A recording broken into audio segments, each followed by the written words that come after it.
গত ২৭ তারিখে খাগড়াছড়ি সদরে এবং আমাদের খাগড়াছড়ি জেলার আওতাধীন গুইমারা সদরে ১৪৪ ধারা জারি করা হয়। এখানে পার্বত্য কিছু বিশৃঙ্খল জনতাদের ডাকা অবরোধের প্রেক্ষিতে। তো আমরা জানেন যে বিজিবি সীমান্তে আমরা অতন্দ্র প্রহরী হিসেবে কাজ করি। সেটার পাশাপাশি দেশের যে কোনো মুহূর্তে আমরা আইন শৃঙ্খলা রক্ষার জন্য মোতায়েন হই।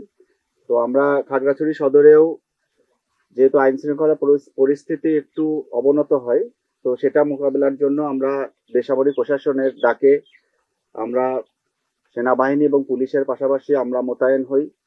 এবং আমরা ২৭ তারিখে যখন আমাদের এখানে আইন শৃঙ্খলা পরিস্থিতির ব্যাপক অবনতি ঘটে, তখন আমরা আমাদের সর্বোচ্চ শক্তি দিয়ে আমরা মোতায়েন হই এবং আমরা খাগড়াছড়ি সদর এবং আমাদের এখানে যে আপনারা দেখছেন স্বনির্ভর বাজার এলাকা, যেখানে পাহাড়ি এবং বাঙালিদের দোকানপাট রয়েছে, এই এলাকায় আমরা মোতায়েন হই। তো এখানে ব্যাপক ভাঙচুর চালানোর একটা প্রস্তুতি নেওয়া হয়।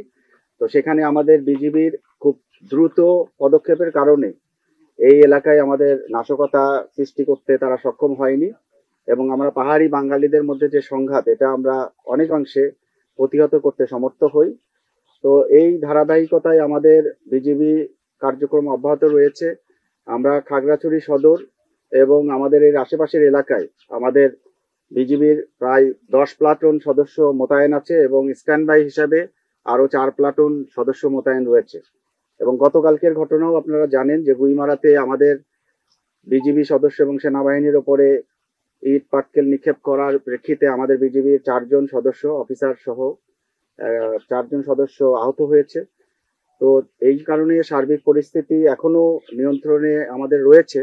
বা তার পাশাপাশি আমরা দিনে এবং রাতে খাগড়াছড়ি এলাকায় আমরা বিজিবির বিভিন্ন এলাকায় চেকপোস্ট তৈরি করেছি, যেখানে বিজিবি, সেনাবাহিনী, পুলিশ সকলে সম্মিলিতভাবে আমরা দায়িত্ব পালন করব এবং খাগড়াছড়ি এলাকায় শান্তি পুরোপুরি ফিরে না আসা পর্যন্ত এবং ১৪৪ ধারা না ওঠা পর্যন্ত আমাদের এই দায়িত্ব অব্যাহত থাকবে। এবং আমি আপনাদের মাধ্যমে একটি মেসেজই দিতে চাই, পাহাড়ে এই পার্বত্য এলাকায় আমরা ধর্ম, বর্ণ, জাতি নির্বিশেষে সকলেই আমরা বাংলাদেশি।